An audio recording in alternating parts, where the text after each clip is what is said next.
Unajua sasa unasikia mtu ndio huyu ametoa nguo, ameanza kutoa nguo wakati anakupindua. Unasikia na kuita jina nyingine. Ako nyumbani. Tulu. Hebu niulize. Sasa hiyo kitu Penninah. Sasa pale ameshaanza kuongea lugha nyingine. Ashaanza kukuita majina zingine. Nyambura. Kwanza Nyambura. Nyambura kwanza hiyo jina hata sitasahau. Kwani imefanya nini? Hiyo ndio jina sana sana. So alikuwa anaitana Nyambura.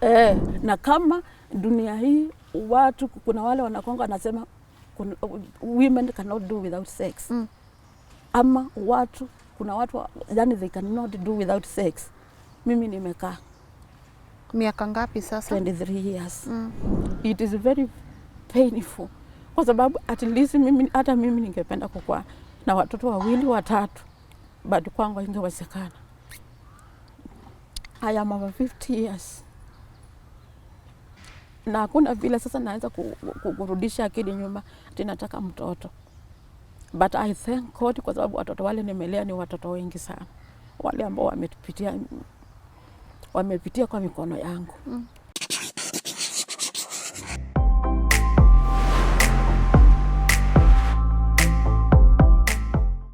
Hello and a warm welcome to Tuko Talks. My name is Lynn Ngugi. Now, I don't think there is anything more painful for a woman than knowing the person who gave her the world does not even want to touch her after giving birth. To an extent of telling you, I have given you permission to go and be with other men. Unfortunately, that's what my guest today passed through. And she is willing to share her story so as to talk to other women and men in relationship.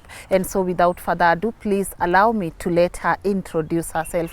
Mami, habari yako? Nzuri sana Lynn. Karibu sana Tuko Talks. Nao nimeshukuru sana.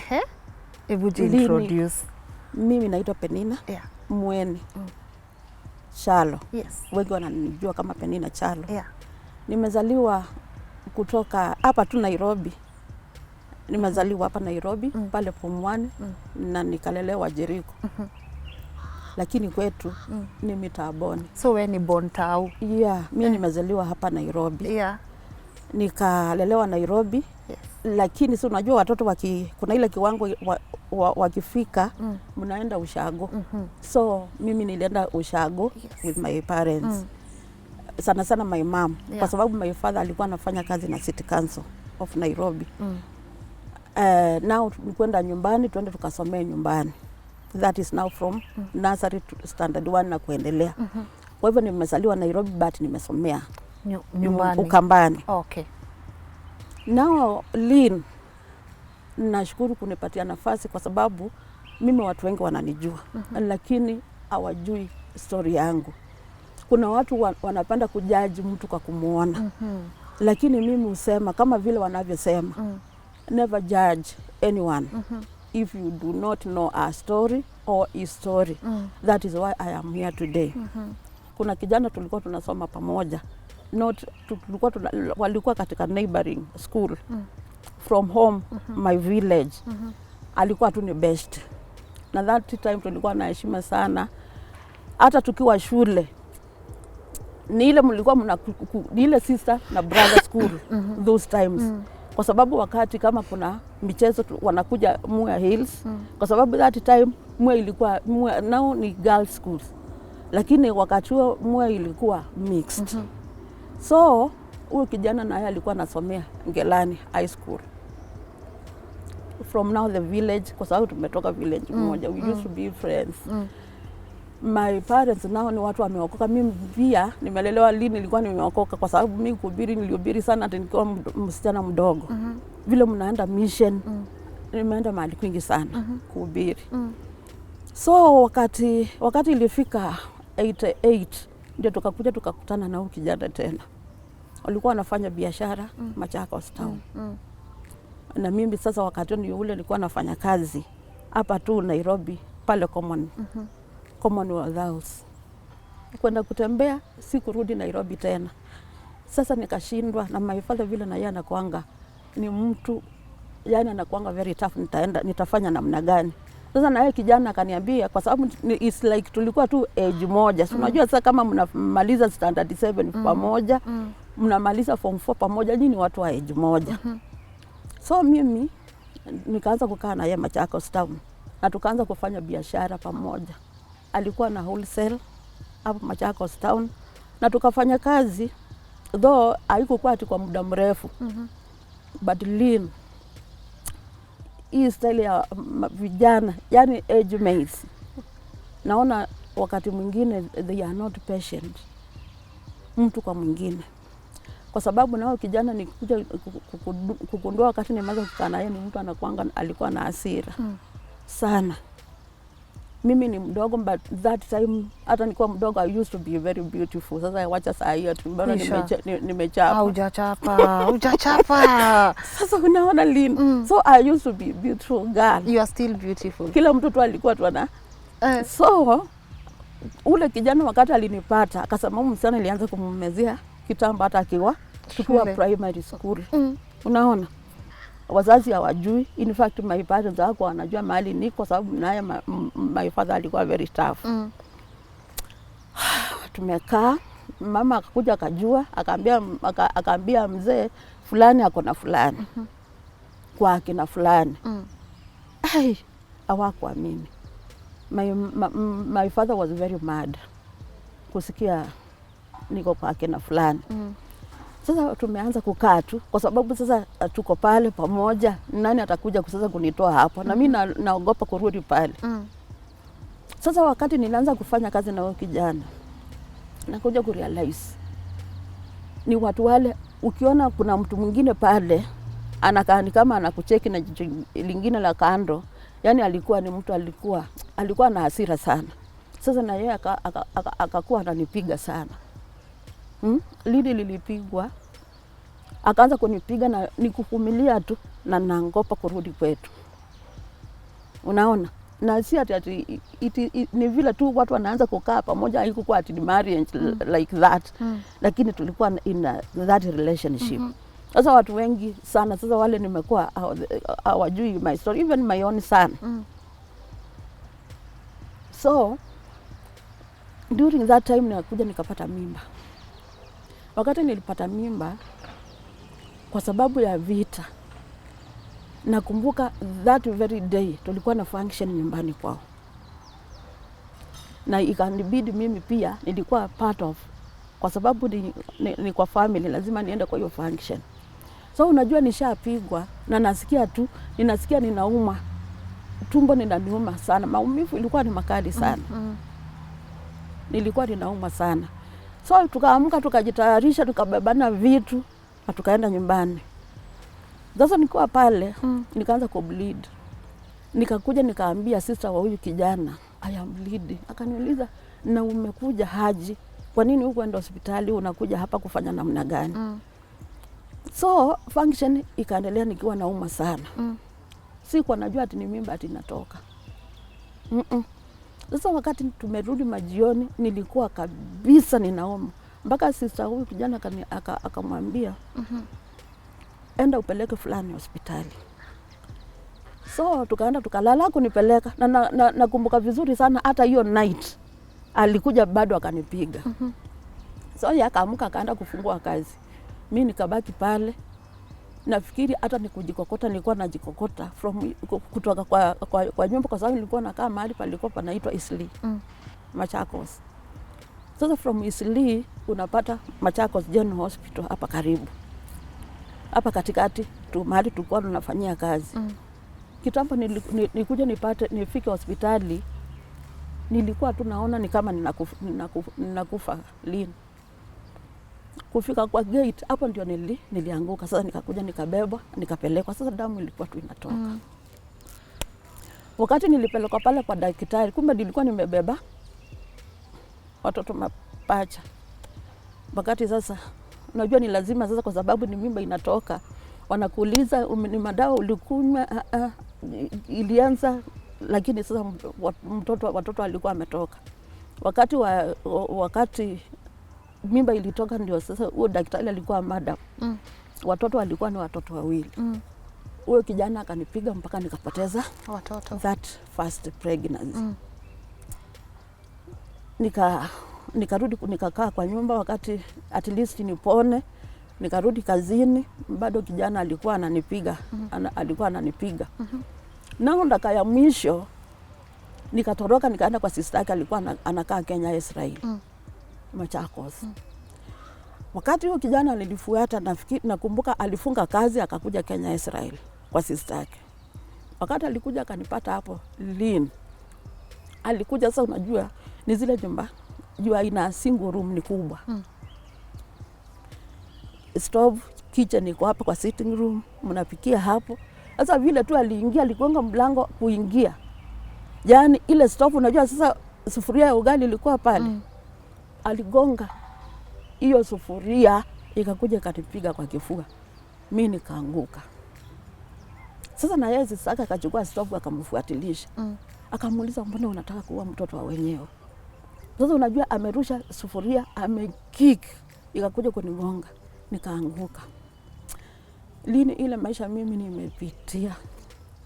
Mungu alirudi akanipatia tu nguvu, nikaamka. Asubuhi dada yake akanipeleka hospitali. Na nikarudi nikakaa, jioni kijana akakuja akaomba apology. Kaomba msamaha. Sasa unajua hii ujinga ya watoto wakikua. Age tu moja sisi tulikuwa wadogo. Naona.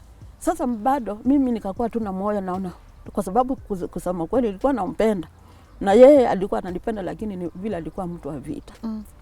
Si akanibeba tukarudi tena Isili. Tulikaa tukakaa kidogo, vita ikaanza tena. Wakati huo Lynn nakumbuka last minute ndio nitoke Isili, nitoke Machakos. Huyo kijana alikuja akanipiga. Na ni ile jealousy. Yaani kama anaona kuna watu wengine, kwa sababu sasa the businessmen wala walikuwa marafiki zake. Wale walikuwa na surround hapo. And I was very sharp kwa sababu most of the things mimi nilikuwa napiga simu from Machakos, company zote zile tulikuwa tunatoa vitu za kuuza. Mimi ndio nilikuwa ninafanya hiyo kazi. Kwa sababu na yeye ile communication yake na mahali tulikuwa tunatoa vitu haikuwa nipo. So wakati aliona mimi I can communicate with these people, kama ni kwa pembe, kama ni kwa uko kwa unga, nilikuwa naishitisha hizo vitu. Zinakuja tunaletewa hapo shop kwa sababu it was a wholesale. So ndaka ya mwisho alikuja akanipiga Lynn.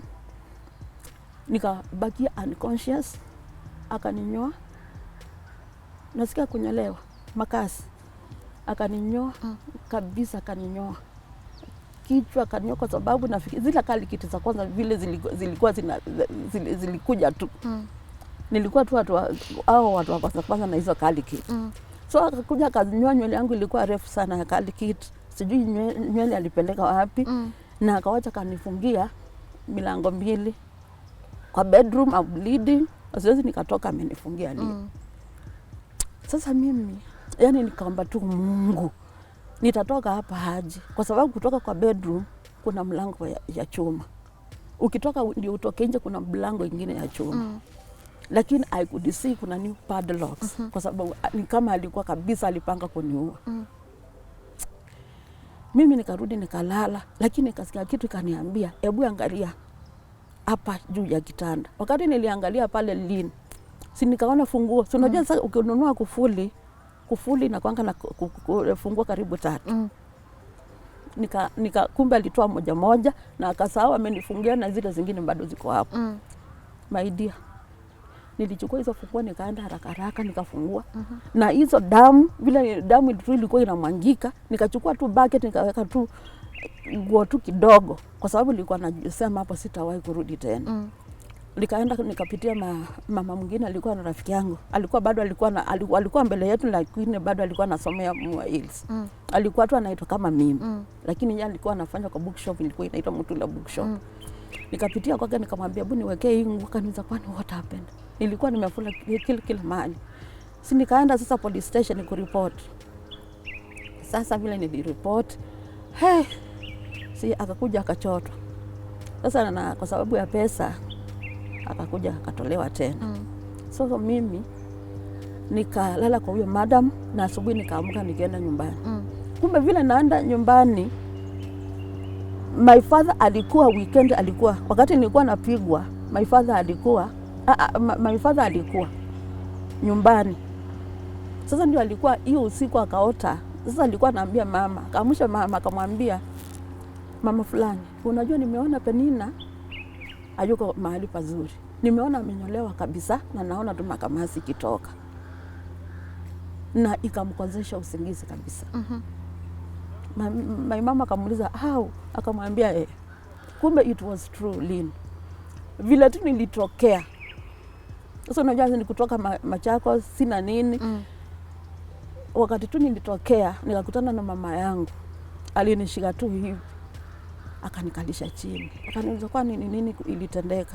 Ni vile nilimwambia, my mom alinishika mtu mkono akanipeleka kwa my grandmother.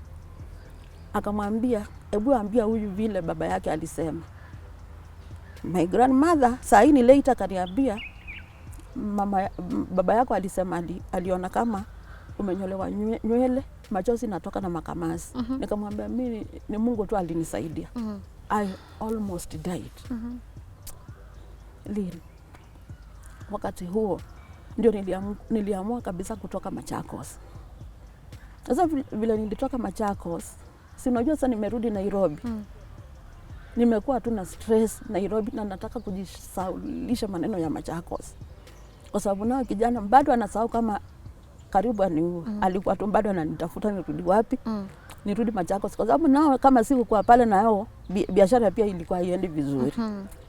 Lini nilikuja nikakaa hapo kidogo, alafu nikakuja nikapata connections za kwenda Mombasa.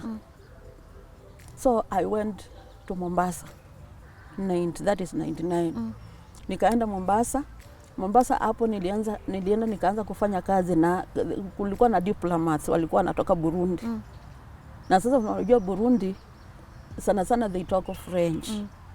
They talk of French na nilikuwa tunajua French kiasi. Unaona? Lakini nao walikuwa wanataka because they are here na watoto wao bado ni wadogo, walikuwa wanataka somebody to train them. At least yule atakana watoto waongee English. So mimi nikapata bahati. Nikapewa nyumba, walikuwa wanakaa Nyali. Sasa mimi nikakaa Mombasa, nikakaa na hiyo family, nikasaidiana na huyo mama. Sasa nikatoka hapo nikapata kazi huko Kisauni, Saturn Hotel. Nikafanya kazi huko. Wakati time ulikuwa unafanya ukipata kazi unafanya, ukipata kazi nyingine mzuri you just go. So nikafanya kazi Kisauni, Mombasa. From there I went to Coast, to South Coast. South Coast ni huko upande wa Tiwi. Nikaenda nikafanya pia kwa hoteli. Nikarudi tena nikafanya pia kwa hoteli hapa Kilifi. Kiasi na nikarudi tena. Wakati sasa nilirudi sasa wakati tunakaribia Motipati, wakati ilikuwa sasa imeanza. That is 1992. Now 92, unajua sasa nishasahau hiyo story ya Machakos. Nisha move on. Na mimi ni mtu nikisahau, ninasahau alafu kabisa ninaanza sasa tena. Sasa ndio that is the part most of the people do not know kama ulikuwa na hiyo maisha. Nilikuwa na hiyo hapo mbeleni. Na nikaona wakati ukiwa msichana na unajua Mungu kabisa, ukisileki tu kidogo unapata na ulimwengu lini inakungojea. So nilikuwa bado na safa, lakini nikarudi nikakumbuka kuna kuendelea tena. So when I came here, that is from Mombasa, wakati nimerudi Nairobi, ndio nikakuja nikapatana nao na baba kijana wangu sasa. I met him through a friend of mine. So nikakuja nikajuana sasa na huyu. Alikuwa ni mwanajeshi. Sasa mwanajeshi, wakati tumeanza kupiga story akaniambia life history yake, alikuwa na past yake. Unaona? Lakini yeye alikuwa tu mtu wa church. Alikuwa anaenda redeem nyingine ilikuwa hapa City of that time. Na kwa sababu ya kupitia mambo mengi alikuwa na ulcers. Sasa akakuwa daktari alimkataza stories za pombe. Lakini I don't know really vile ili happen. Akaanza kukunywa pombe. Sasa vile tulijuana tu na kidogo nini that is 93. Sasa tukiendelea 93 sasa nikakuja nikapata mimba. Wakati nilipata mimba sasa ikakuwa niko mature enough. Of course ilikuwa mature enough. Nikasema sasa nitatulia, na tukaongea na huyu mwanajeshi. Sasa nilikuwa tunataka kujua what about kama walikuwa wamemalizana na hizo relationship. Akaniambia washamalizana. Kwa sababu kama alikuwa na mke. Unajua kitambo kuna vile wazazi walikuwa mnasaidiana, unatafutwa katika village unatafutiwa msichana. That is 79. Alikuwa na mke na akakuja akazaa msichana, lakini wakakuja wakaachana. Lakini msichana akarudishwa kwa ile boma kwao sasa. Yes, ako hapa Nairobi anafanya kazi. Lynn. Sasa kaniambia bado alikuwa na relationship nyingine. Kwa wakati alitoka sasa akawachana na yeye huko nyumbani. Sasa hii nyingine mke wake alikuwa ni Mnandi. Lakini sasa huyu mke na huyu Mnandi nao hawako wanaishi pamoja, alikuwa anaishi baba yake pia alikuwa ni mwanajeshi. Na yeye pia alikuwa anakaa kwa kambi. Watu walikuwa wanakaa kwa kambi, lakini sasa huyo bibi yake mwingine alikuwa anakaa katika nyumba ya baba yake kwa sababu baba yake alikuwa ni mwanajeshi. So kaniambia walikuja wakaachana kwa sababu yule mwanamke alikuja ka change majina ya mtoto ule msichana. Msichana nao wa pili. Kwa hii relationship nyingine akabadilisha majina, mtoto akapewa majina sasa ya kikwao. Alafu sasa alikuwa sasa ana mke. Now we are here.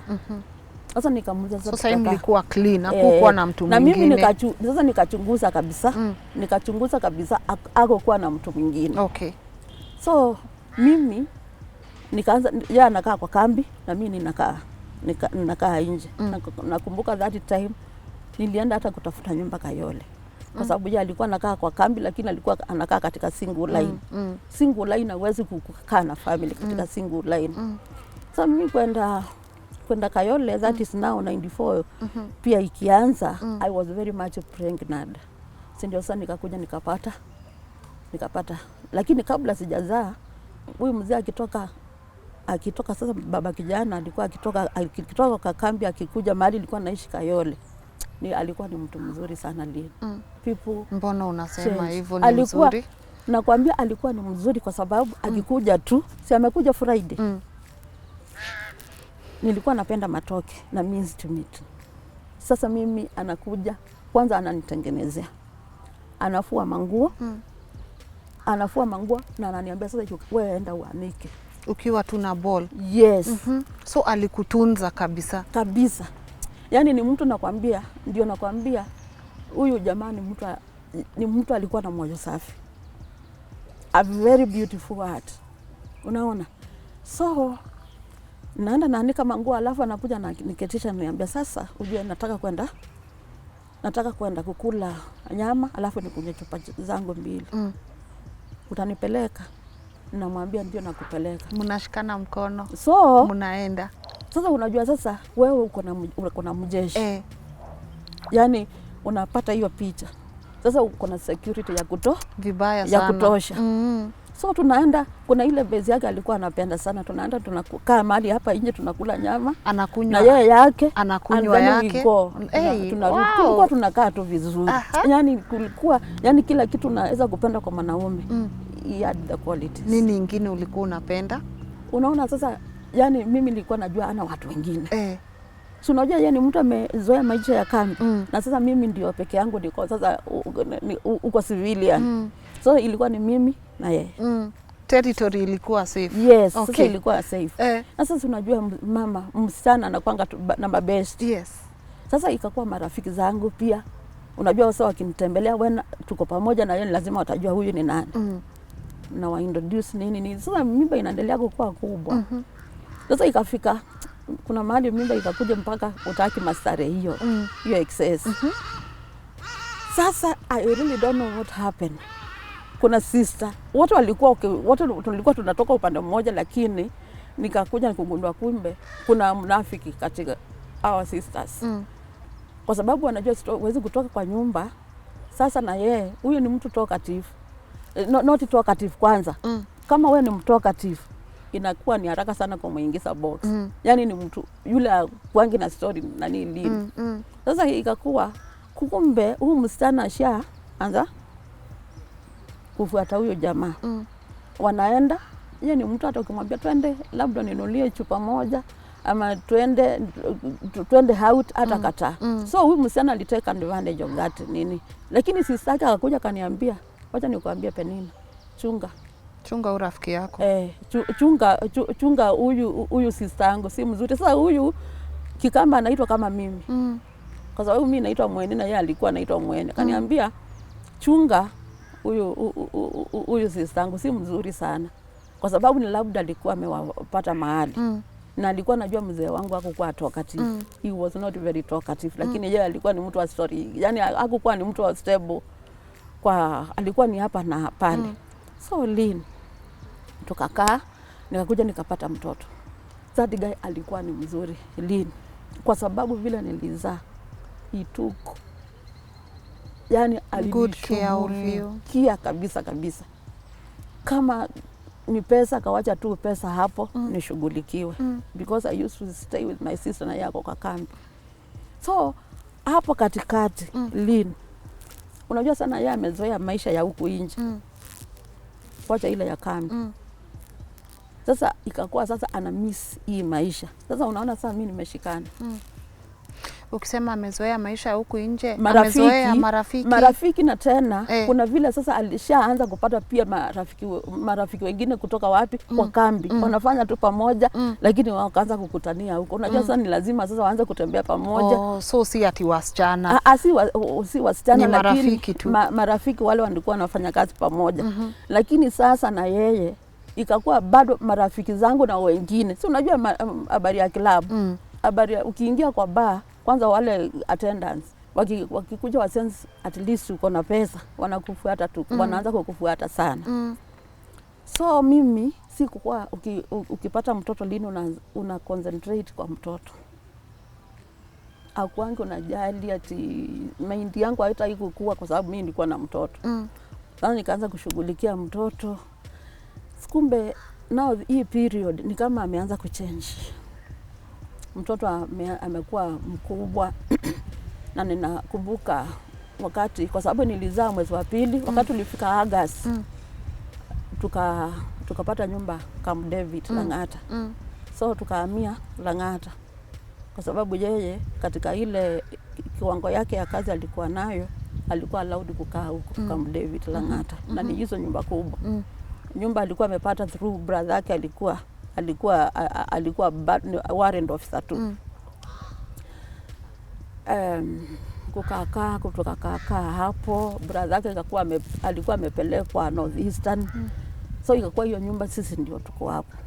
Sasa wakati na yeye alirudi from Northeastern akashindwa na kukaa hapo huko kwa sababu ya jua. Ikakuwa maybe was unwell, akarudi tukaanza kukaa na yeye pamoja hapo. Mimi nikakuwa I'm not comfortable.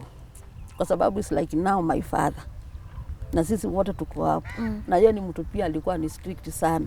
Na yeye huyu pia alikuwa anaenda anakuja usiku na yeye huyu alikuwa ni chaplain. Alikuwa katika kanisa hiyo ni. Yes. Sasa akikuja kwa nyumba hakukuwa na shughuli. Na I did not even concentrate on that very much kwa sababu bado mtoto ni mdogo. Sikuwa naona kama ni big deal. Lakini sasa wakati sasa nimeanza process ya kujenga. Ndio sasa nimeona kuna mabadiliko makubwa.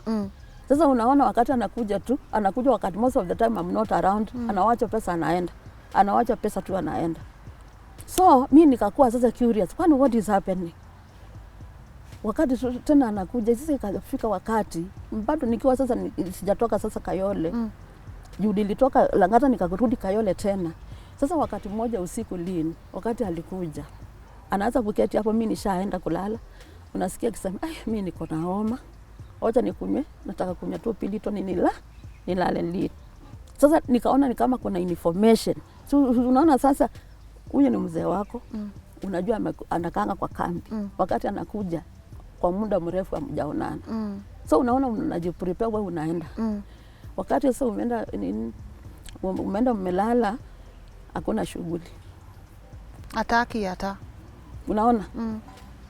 Hata ukijipindua namna gani? Lakini sasa unajua sasa hiyo sasa ina ring to my mind. Nimesikia akisema anataka kukunywa dawa alale. Kwa hivyo ni kama homa. Kwa hivyo ni kama hataki disturbance. Hiyo iliendelea for how long? Hakuwa anakuguza for how long? Ilikuwa imeendelea kutoka wakati nimezaa mtoto. Ilikuwa mwaka imeisha. Na to get everything. Wewe umuulizi. Sasa unajua kuna vitu zingine unaweza kuangalia Lynn kwanza unashangaa. Unashindwa kwani what is happening Lynn. Alikuwa tu ni mtu wa kukuja na kwenda. Hotpot nishapika chakula naweka Lynn nasirudisha tu. Akuli. Anakuja saa ngapi? Sasa kwa hivyo akuli huku na akuli huku. Ilifika stress sasa ikaanza kunipanda, nikashindwa kwani 96 miaka mitatu. Miaka mitatu. Sasa lakini wakati sasa ninaendelea kujenga, mama yake aliniita tu akaniuliza, kuna kitu nataka kukuuliza kama msichana. Kama mke wa kijana wangu, lakini naogopa. Wakati sasa alianza kuniuliza, kuna kitu naona ni kama mambo haiendelei sawa kama vile mtu anakaanga na bwana yake. Nikamwambia yes. Sasa sijui ati alienda, unajua sasa uko ushago. Mtu akitaka kuangalia vile, yani hao ni watu wale hawajaokoka. Kuna kikamba vile wanafuatilia, kwa nini watoto wangu hawaendi vizuri. Unaona? So yeye mama alikuwa ameenda, akaambiwa sijui alilala sijui na nani, sijui nini, ikachukuliwa akaharibiwa. So ikakuwa hawezi kukaa na watu kama family. Lakini nje ako sawa. Nje ako sawa.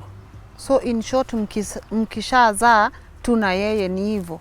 Sasa ni hivyo. Na nikifikiri ni mchezo sana 96 hapo ndio nilikuwa nakuja hapo. Sasa hapo ndio sasa nilisimama nikamconfront.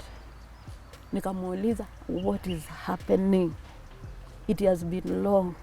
Nikamuuliza kwani shida ni nini Lynn? Akaniambia you are a beautiful woman. You have everything in a woman, but I can't. The moment tu nikiingia kwa nyumba I can't. So mimi nilikuwa nashinda kwani what is happening Lynn? Ni ile sasa mtu anakuja wakati tu amekuja usiku. Yaani amekuja kwa nyumba yake usiku. Lynn, unasikia sasa si mmelala? Yaani unasikia ile tu masaa kuna ule mtu anaanzanga kuongea wakati mmelala. Yaani unasikia hiyo process. Sasa unaona vile mtu anapinduka na kupindua sasa. Unajua ni lazima niongee ukweli. Sasa unajua sasa unasikia mtu ndio huyu ametoa nguo. Ameanza kutoa nguo wakati anakupindua. Unasikia na kuita jina nyingine. Kwanza alikupenda sana kuongea Kikuyu. Mimi watu wale alikuwa naishi nao vya Kikuyu. Si kwa baya, lakini alikuwa anapenda kwa sababu mimi alikuwa ananiongelesha Kikuyu. Na wakati na muzati sasa unajua he has come back to his normal sense. Ayuko mahali anakuanga ako nyumbani. Tulu. Hebu niulize. Sasa hiyo kitu ngoja. Sasa pale ameshaanza kuongea lugha nyingine. Ashaanza kukuita majina zingine. Nyambura. Kwanza Nyambura kwanza hiyo jina hata sitasahau. Kwani imefanya nini? Hiyo ndio jina sana sana. So alikuwa anaita na Nyambura. Kulikuwa na Nyambura. kulikuwa na majina ilikuwa mawili. Na yeye alikuwa anajua Kikuyu ama kuna kitu nataka kuelewa. Hii Kikuyu anakuongelesha alikuwa amejulia wapi? Nafikiri hao sasa marafiki. Huko sasa kwenye anaendanga. Because yeye ni Mkamba. Yeye ni Mkamba, wanaongeanga sasa hiyo lugha. Wanaongea. Na hao sasa tena wazee walikuwa marafiki zao they were Kikuyu. So anakuita jina ya mtu mwingine. Wakati sana kuja anapata ni mimi. Anawacha. Hiyo kitu sijui unaweza kuchukua aje Lynn. Wewe ulichukulia aje? Hiyo kitu inaumiza kabisa. Mpaka yani unajua sasa ni lazima sasa at least utafute a close friend. Umuulize kwani ukienda hivi inaendanga aje ama namna gani. Na unajua sana nakumbuka mama akiniambia kuna vile ati inasemekana kuna kitu alifanyiwa vibaya kwa sababu kuna msichana wa kwanza, kuna msichana pia wa pili. Na ile information ilikuwa nishagather. Akizaa tu vile hivyo, hiyo story inaishia anga tu hapo. Na si ati yeye ni mbaya. Si mtu wa vita ama matusi.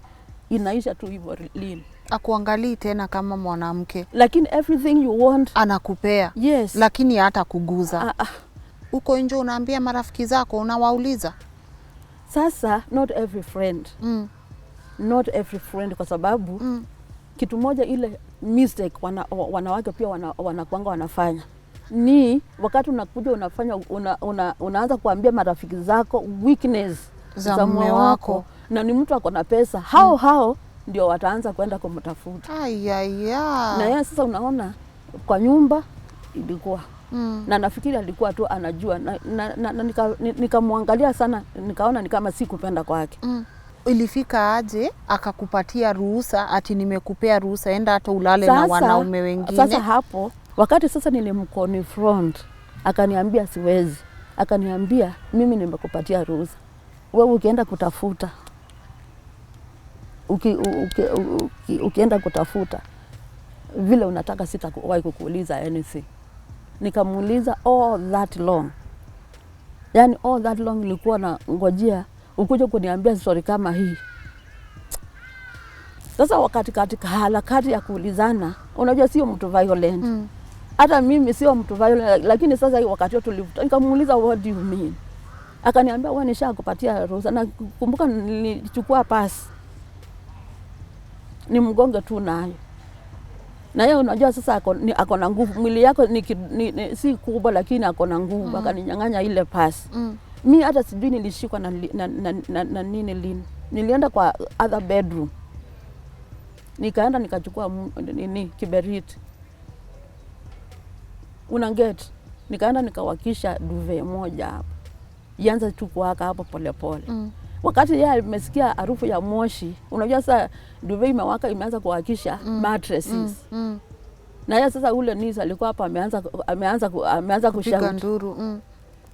Sasa mimi nilienda nikachukua mtoto na nikaambia wale wako nje waende wazima moto. Wakaenda tu hiyo mattress ikachomeka na moto ikazima. Sasa ilikuwa ile maisha ya mtu na mke Lynn, that was my point. Haikukua. Na nikaangalia kiundani. Alikuwa yeye mwenyewe ana feel guilt wakati anakuja kwangu because it is hiyo kitu mama na mume hakuna. Sasa mpaka ikafika tu mahali na unajua sasa mtu ukiwa na pesa yako sasa inaishianga huko unaenda. Huko sasa huko unachangamka huko ndio pesa inaisha. Ila nini? Na nikafanya uchunguzi huko anaendanga kila mahali unasikia huyo ni mke wa mjeshi. Sasa not me, those other girls. I am telling you Lynn, nilisingi kwa depression kabisa. My point ni hii. Na nataka kuongea tu na wa mama. Mimi ni mama niko na kijana. Na ninajua siku moja si mbali nitaletewa msichana. Wakati mambo shida inaanza kuingia kwa hao watoto wako Lynn, usianze kurushia mawe msichana wako kuja. Kwa sababu uweze ukajua kama shida ni msichana huyu ama ni mtoto wenu. Na the same guy unasikia nikikwambia Lynn ni mtu ako na moyo mkubwa sana.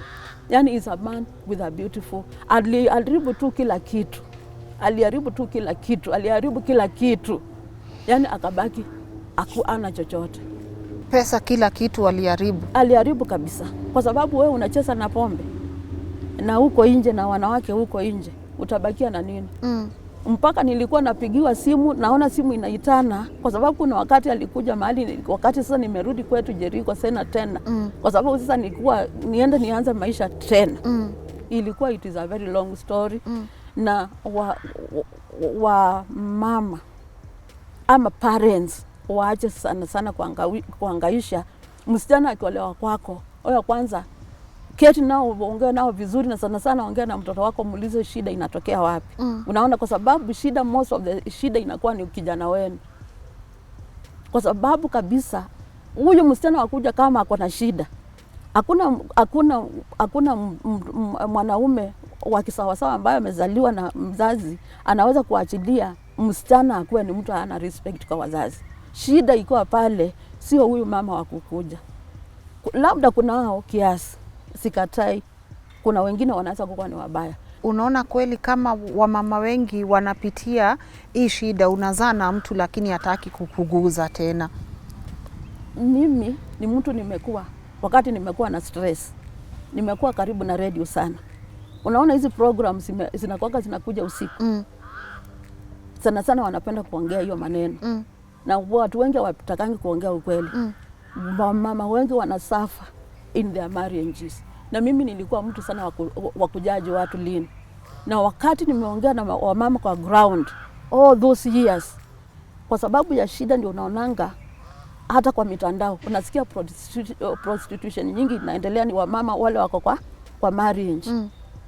Sasa kama kitu kama hii inakuja inatendeka, na wewe kabisa wewe sio mtu wa kuvumilia. Nimekuambia nilikuwa na first relationship ambao mimi ni Mungu alinisaidia. Kwa hivyo wakati hii imeenda vibaya, nikaambia Mungu nisaidie. Na kwa sababu mimi ni mama na kwanga naomba sana. Sijawahi kujiingiza. Even from that time, I've never committed myself to another man. Hata saa hii? Yes. Wewe unaona ni kama bwanako atakurudia ama? Huyo mzee nimekuambia Lynn, we talk. Si ati we don't talk. Kwa sababu kuna wakati hapo nyuma kijana wakati alienda kumtafuta mtoto wako. Alienda kumtafuta na mtoto akaanza kuniuliza ni kwa nini, ni kijana mkubwa, ni kwa nini hatuishi na baba pamoja. Nikamwambia wewe ni mtu mkubwa, nenda umuulize. Sasa na yeye alikuwa notice, hata yeye akitutembelea akikuja hapa hawezi kumaliza akaangi sana. Hata kuanza kunyesha Lynn, hata kama namna gani hawezi atakakubali akayapo. Area nyeshewe lakini asilale ile mahali, yani anaona ni kama tunaweza, yani anaona ni kama naweza kumwangalia nimwambie si ulale huku. That one hawezi akakubali.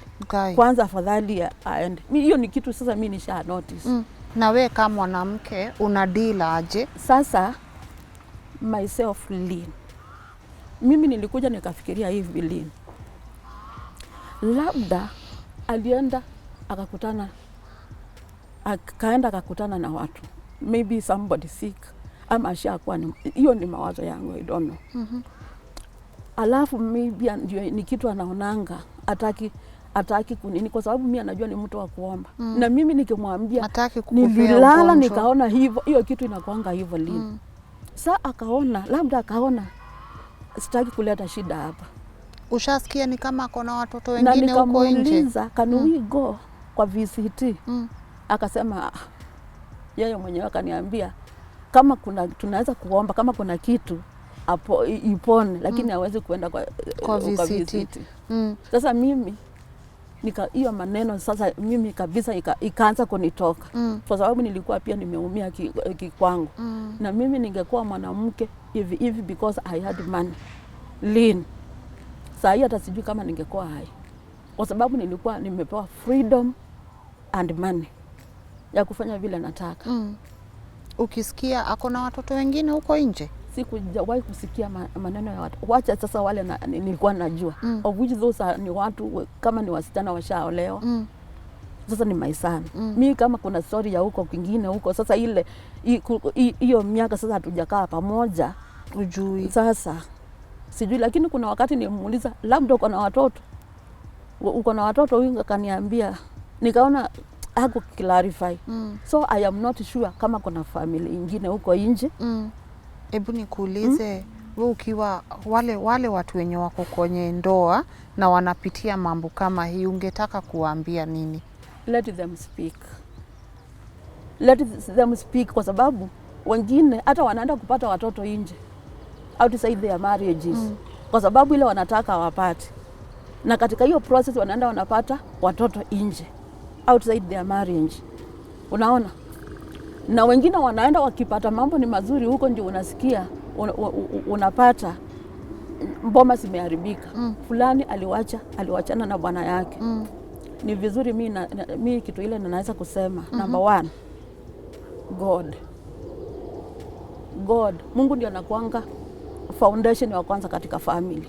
Kwa sababu mimi kama kabisa mimi si kujua Mungu ni nani, saa hii labda ningekuwa malaya, lakini kwa sababu ya that pain na what that yani kafanya moyo wangu ikakuwa mgumu sana, Lynn, mpaka mimi stories za kuketi ati nianze tuanze kuongea ati stories za marriage na watu wengine. Kwa sababu somebody of my age, even that time, wacha saa hii kwa sababu miaka imesonga. Wewe unafikiri ukiwa 32 years ama 37 years uko na mtoto, utakutana na mtu wa aina gani? Si lazima ni mtu akuwe na boma yake. Mimi Lynn, kitu moja niliapa, hakuna siku moja nitawahi angushia mtu ako na family. Those people you meet them, au ni watu mtu anakuwa kuja nikupeleke out for lunch, you go there siku ya kwanza ya pili atakwambia kuja, si ukuje tukule nyama, lakini ukuje usiku. Nitapata nafasi late hours. Hiyo ni singino ametuma kwako. Late hours hautarudi, utalala wapi? That is, si ati mimi ni mzuri sana. Mimi niko na weakness zangu. Lakini stories za kuangushia watu nyumba zao hautawahi fanya. Mimi nilisema wacha nikufa na huyo mtoto wangu mmoja. It is very painful, kwa sababu at least hata mimi ningependa kukua na watoto 2 3, but kwangu ingewezekana. I am over 50 years. Na hakuna vile sasa naweza kurudisha akili nyuma ati nataka mtoto. But I thank God kwa sababu watoto wale nimelea ni watoto wengi sana. Wale ambao wamepitia kwa mikono yangu. Wamama wanakuwa wanateseka katika ndoa zao, but they cannot speak. Hizi nyumba unaziona ziko na story, ziko na maneno mengi sana. Unapata mwanamke anateseka, mwanaume anatoka anaenda nje, mwanamke anaanza kwenda nje. Ni kwa nini? Na ndio sababu unapata watu wameanza kukua wagonjwa. Mnaleteana maugonjwa nyinyi. Sina freedom ya kwenda mahali nilijenga, kwa sababu sijui hata hao watu watanichukua haji. Na mtoto wangu hata kijana wangu hata hawezi akasione hata kama labda sasa tutafute mahali pengine tujenge. Pamoja tu na huyo baba yake, kwa sababu pia nampenda. Bado unampenda? Yeye mwenyewe.